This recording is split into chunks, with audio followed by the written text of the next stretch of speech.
দেই শাড়ি আমার মুখে দি নুল চলে যাইতেছে, কি যে একটা কালার হইছে, ওফ দুর্দান্ত কালার।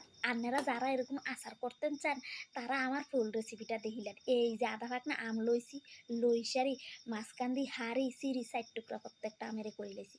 যারা আমার মতন বাদাম্যা আছেন দাওয়াইল্লা আছেন তারা আমের রেসিপিটা বানাই খাইয়েন।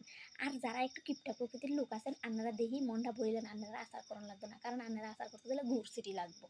তাই আই হেনা আম বেগুন আমরে দুই দাই কাটি লাইছি, কাটি সারি আই কিয়া করলাম এটির ভিতরে একটু লবণ মরিচ হলুদ লঙ্কার গুঁড়া একটু মিশাই সারি আই এটিরে একটু রোদ দিছি লাফাই সাফাই এটিরে রোদতে আনি সারি একটু কড়াই লই সারি একটু ঢং ঢাং করি লাইলাম আন্নার লগে।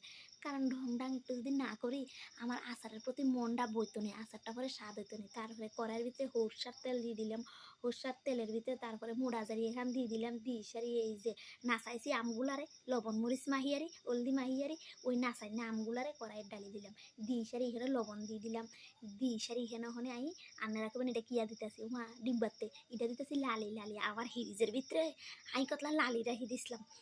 এই লালি গুণহন রে আই দিয়ে আচার বানাই লাইতেছি, লালি দিছে দিয়ে আবার গুড় বই গেছিল ওটারও কাঁচাই দিয়ে লেছি। এরপরে মরিচের গুঁড়া আনেরা মরিচের গুঁড়া যে যেতটুক স্বাদে খান অতটুক দিয়েন, বেয়ান্তা ছাড়া দিলে কিন্তু পরের দিন সকালবেলা গিয়ে চিল্লাইলে আরে দায়ী করতে পারতে না। তারপরে দেখলেন আমি ভিনিগারের বোতলতে ভিনিগার দিয়ে দিলাম। ভিনিগার দিলে কী হয় জানেন, সরষার তেল আর ভিনিগারের আচারের যে মজাটা হয়েছে এই আচারটা অনেক দিন পর্যন্ত লাস্টিং করবো। আনে ডিব্বা করে রাখি দিবেন, আনে রৌদ্র উঠলে বা মাংসের লগে বা ডালের লগে একটু একটু খাইবেন, এটা স্বাদই অন্যরকম লাগবে।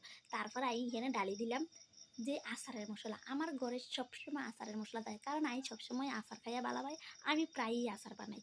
তো আপনারা এরকম আচারের করণের আগে মশলাটা বানিয়ে লাইবেন, যা যা দিয়ে উপকরণ দিয়ে আচারের মশলা বানার লাগে। তারপরে আমি আচারটা বানাই লাইলাম, আপনারা দেখলেন আর আচারের কালারটা কি দুর্দান্ত হয়েছে।